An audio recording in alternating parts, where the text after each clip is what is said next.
எடப்பாடி இன்னொன்னு சொன்னாரு, அதை கேளுங்களேன். என்ன சொன்னாரு?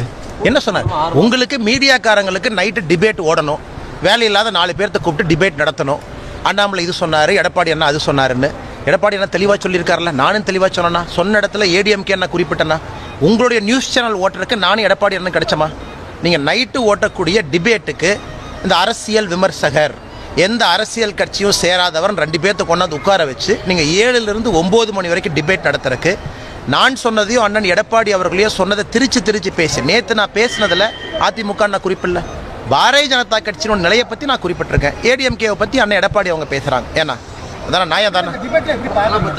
டிபேட்னா நான் பார்க்கறதே இல்லை தலைவா. சொன்னதை நீங்கள் நல்லவங்க ராஜா. டிபேட்டில் நீங்கள் உட்கார்றதில்ல, உங்களுக்கு கிரவுண்ட் லெவல் தெரியும். டிபேட்டில் உட்கார்றவங்களுக்கு என்ன கிரவுண்ட் லெவல் தெரியும்? அரசியல் விமர்சகர்னு போர்வையில் போய் பிஜேபியை திட்டதான் வேலையை வச்சிருக்காங்க. பத்திரிகையாளரும் பல பேர் போய் உட்காந்துருக்காங்க, சன் டிவியில் உட்காந்துருக்காங்க. யார் அவங்கெல்லாம்? அரசியல் விமர்சகர் நடுநிலையாக பேசுகிறாங்களா? அவர்களுக்கு ஒரு தமிழ்நாடு இந்த மாதிரி வந்துடக்கூடாது, டிஎம்கே ஜெயிக்கணும், அது எந்த மாதிரி கூட்டணி வரணும்னு அரசியல் விமர்சகரே முடிவு பண்ணுறாரு.